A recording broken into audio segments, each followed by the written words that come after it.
I say to the leaders of the world, no amount of pressure, no decision by any international forum will stop Israel from defending itself.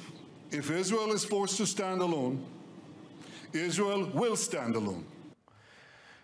Israel's Prime Minister there, Benjamin Netanyahu, not mincing words regarding his nation's commitment to defeating Hamas by entering the Rafah region of Gaza. Now, this is following an unprecedented from the White House this past week to withhold shipments of crucial munitions that were being sent to the Jewish state. So the White House, for their part, is now appearing to be doubling down on the face, but has already they've damaged this relationship a little bit here with Israel. So we're going to talk a little bit more about this. We're bringing in our spokesperson here for Israeli Prime Minister Benjamin Netanyahu, Tal Heinrich. You and I were talking off camera here before this all got going, and Anthony Blinken was on CBS, Face the Nation, where he says we also need to see a plan for what happens after this conflict is over in Gaza. And we still haven't seen that. What's your reaction to those words there from U.S. leadership? So Israel has been very clear since October 7th as for what we want to see in Gaza in the day after Hamas. When we say the day after the conflict, it means the day after Hamas. First, we need to destroy Hamas's military capabilities, destroy them as a governing entity in Gaza, make sure that, yes, we might not be able to get to each and every terrorist and eliminate them. And Hamas, as you know, it's an ideology. It's not just an organization. It's very hard. It's very difficult. It takes deep processes to actually destroy an idea. But we don't want them to have a grip on a territory, just like ISIS, for instance. Right. And another thing that we want to see in the day after Hamas is demilitarization of Gaza. We want to see de-radicalization of the Palestinian society. And this will have to be part of an international effort that we want to see, because as you know, in post-World War II, Nazi Germany, it took a long time to de-radicalize the society. It took a Marshall Plan. It took a presence of the Allies on the ground. For a moment, I'm not saying that we want to remain in Gaza for 10 years. We don't want to be there for 10 months. Right. But substantial changes take time. The Prime Minister says that down the road, John, the Palestinians should have all of the powers to govern themselves, but none of the powers that could threaten Israel. Right. Any plan that jeopardizes Israel's security is not a plan. It's not a plan. And by not having these munitions, though, I mean, how is that going to impact the plan here to go and eliminate Hamas? So Israel will do, as you just played the soundbite from the Prime Minister, Israel will do whatever it takes to protect its people. We're, exercising a right of self-defense. We're fighting an existential genocidal threat called Hamas and Hezbollah, by the way, in the north. Just over this past weekend, we've had multiple missiles shot from the south, from the north. People got injured. A children's playground was hit in Beersheba. So we know what it takes to defeat Hamas. We know what we have to do. That includes an operation. Right now, we're focusing on the eastern part of Rafah, by the way.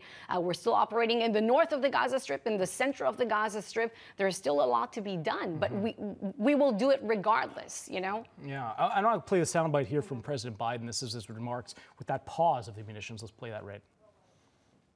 They go into Rafah.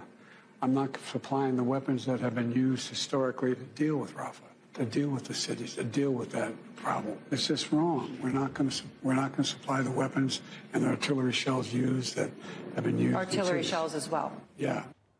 So he makes these comments, but is this not putting Israel in a position right now where he's not really backing the support of what Israel's plans to do here? He doesn't want to provide these weapons. He doesn't want to help, but yet he'll say that there's an ironclad relationship there.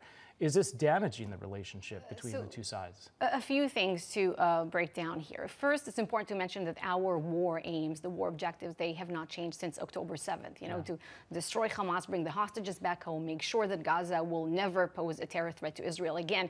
And from day one to day, I believe today is 218, these war objectives has been supported by the White House, by the U.S. Congress, and by the way, according to polls, also by the American people. I just saw a poll that showed that 70% of Americans believe that Israel should operate against Hamas in Rafah, those 4 remaining Hamas battalions there that we need to take out. We're not going to leave them intact.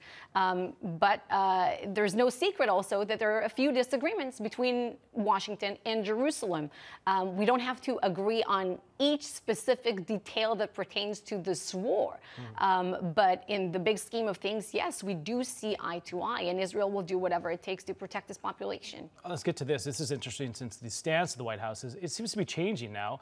Just 5 years ago, this was then candidate Joe Biden's stance on supplying military aid for Israel. Watch this. Some of the Democrats are saying that because of Israel's settlements policy, that they would look at cutting off military aid to Israel as a result of that. That'd be a tragic mistake. The idea that we would cut off military aid to an ally, our only true ally in the entire region, is absolutely preposterous.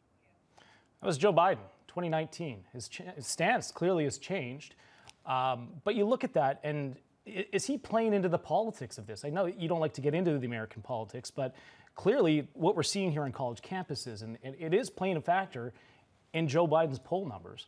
How does this impact, the relationship there? If he's playing, he's saying one thing and then he's saying another thing. He's changing his stance.